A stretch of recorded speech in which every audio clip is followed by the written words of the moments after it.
humanidad por bandera. Encuentro con un visionario.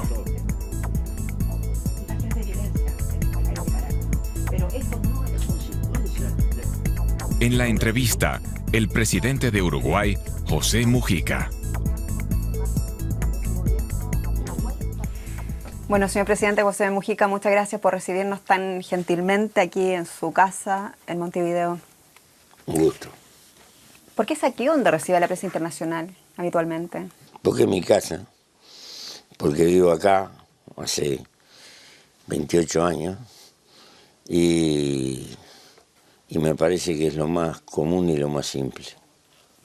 Presidente, en octubre son las elecciones y le quedan pocos meses más de su gobierno. ¿Uruguay está mejor o está peor que en el año 2009, cuando usted asumió?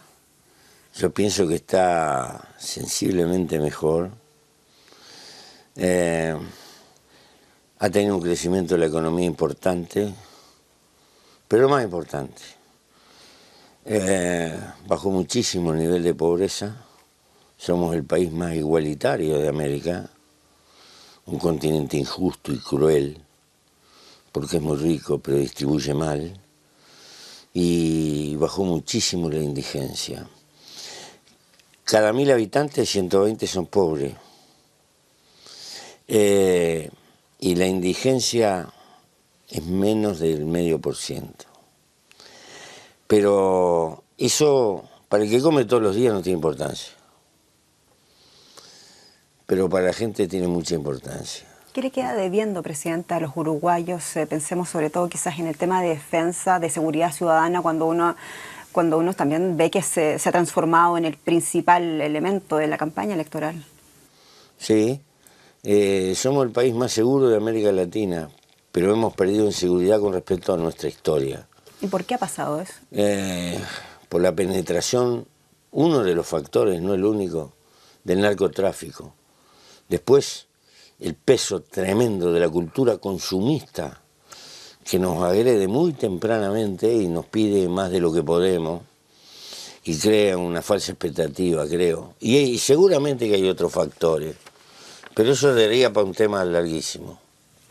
Presidente, a propósito de lo que decía, uno de los argumentos para esta lucha contra la violencia es esta legalización de la marihuana, lo ha señalado usted en varias entrevistas. En su opinión, ¿cuándo verán los uruguayos el resultado de ese proyecto tan ambicioso, esto de robarle mercado al narcotráfico? Por lo menos demora 2 años, 2 años y pico. ¿Por qué? Porque se trata no de legalización, de regular un mercado que ya existe. Hay 150.000 más o menos consumidores. Le queremos sacar a la sombra, a la clandestinidad, ese mercado para golpearlo en la razón económica.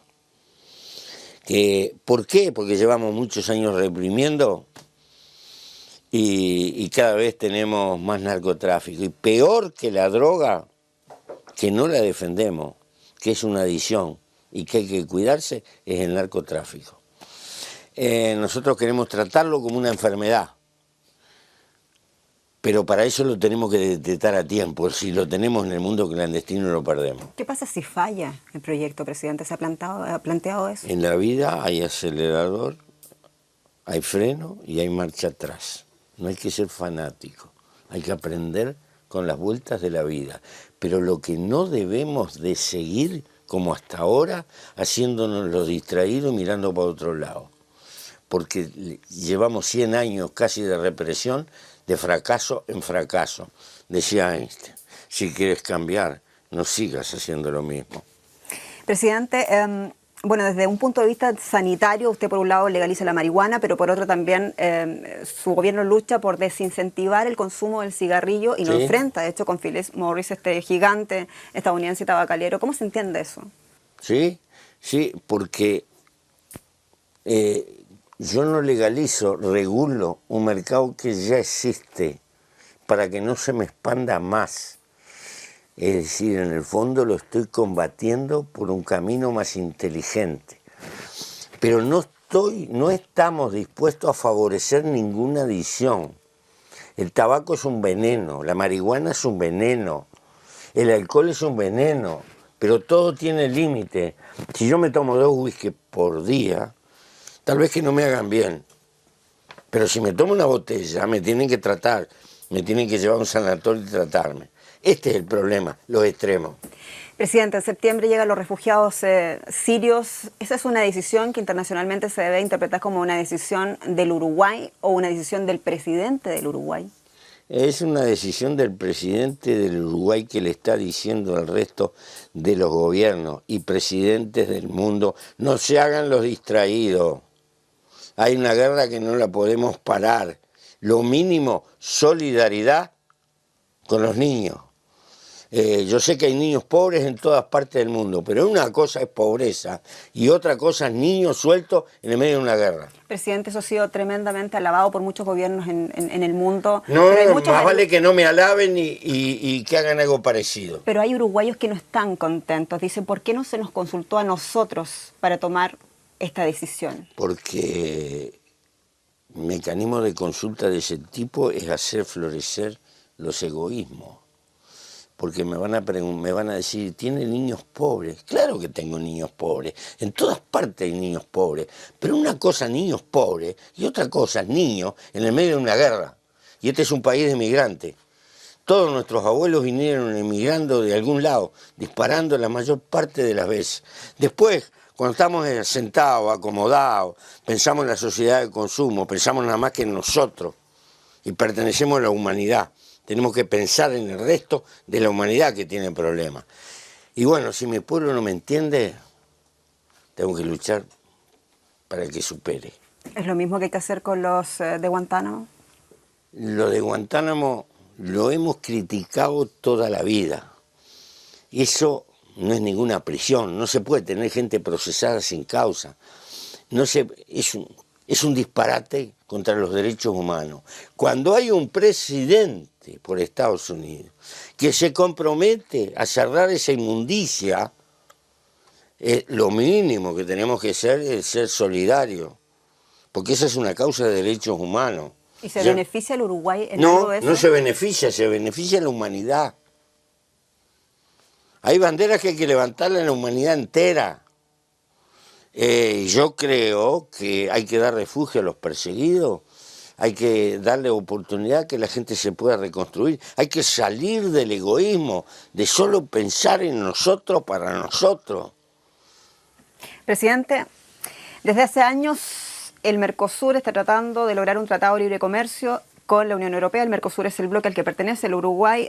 Las trabas son las mismas de hace años y parece que no hay avances. ¿Qué esfuerzos le pide usted a Europa respecto a este tema? Que sea inteligente, le pido a Europa. Se está moviendo por el interés del corto plazo. Primero, la presencia de China en esta región del mundo cada vez más fuerte y determinante. Esta es la última reserva agrícola que le queda a la humanidad. Ni China puede renunciar a venir acá, ni nosotros podemos renunciar al mercado chino. Pero es saludable tener otro platillo que compense, porque en este mundo lo que existe no es la independencia, sino una interdependencia inteligente. Si Europa no se juega por esto, nos deja francamente en una situación desventajosa desde el punto de vista estratégico, pero también Europa. Yo no acompaño la política de construir un bloque contra otro.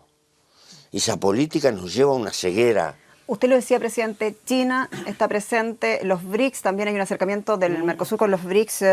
Uno se pregunta si después de todo el Mercosur necesita a la Unión Europea. ¿Cómo están las cosas? La necesita como una retaguardia. Nuestra cultura vino de Europa. Un montón de antecedentes vienen de Europa. Nosotros necesitamos Europa por mercado alternativo, por alta tecnología, por relaciones culturales, por nuestras raíces y por un equilibrio de poderes en el mundo. Pero en el fondo yo estoy contra la política del bloque, desde el punto de vista estratégico. Como hemos fracasado en la OMC, hemos fracasado rotundamente en la integración del mundo, ahora queremos sustituir creando grandes unidades, una contra las otras. Guarda. Pero el Uruguay necesita el Mercosur. Sí, no puede salir del Mercosur.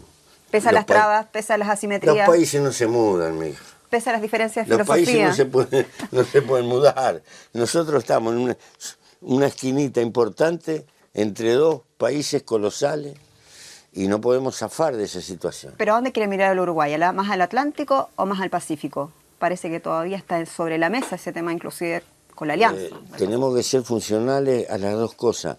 El mundo se va inclinando hacia el Pacífico, pero el Atlántico va a funcionar un rato. Y no se olvide que tenemos a África, la pobre África, enfrente, que a pesar de ello es el continente que más crece. Presidente, ¿cuánto queda del comandante Facundo en José Mujica de hoy? Los sueños por una humanidad más justa, por una humanidad sin clases sociales, donde lo mío y lo tuyo no nos separe tanto, que es muy difícil y es muy de largo plazo. Éramos terriblemente ingenuos, pero no hay que perder la perspectiva. Pienso que el Uruguay tiene que ser un país desarrollado y que a partir de ser un país desarrollado tal vez tengamos los medios como para acercarnos mucho más a un país menos egoísta. Presidente, después que termine su mandato, ¿va a seguir en la política? ¿Cuáles son sus proyectos? No puedo renunciar a la política porque soy un animal político, como decía Aristóteles. Desde que tengo 14 años que estoy militando. Si no quedo lelo, hasta que me lleven en el cajón, voy a seguir haciendo política. ¿Pero cómo? ¿De qué manera? Como deben hacer los viejos, dando consejos que nadie obedece ni nadie los tiene en cuenta. Pero usted los dice. Presidente José Mujica, presidente del Uruguay, muchas gracias por recibir la Deutsche Welle y a esta periodista. Ha sido un privilegio. Muchas gracias.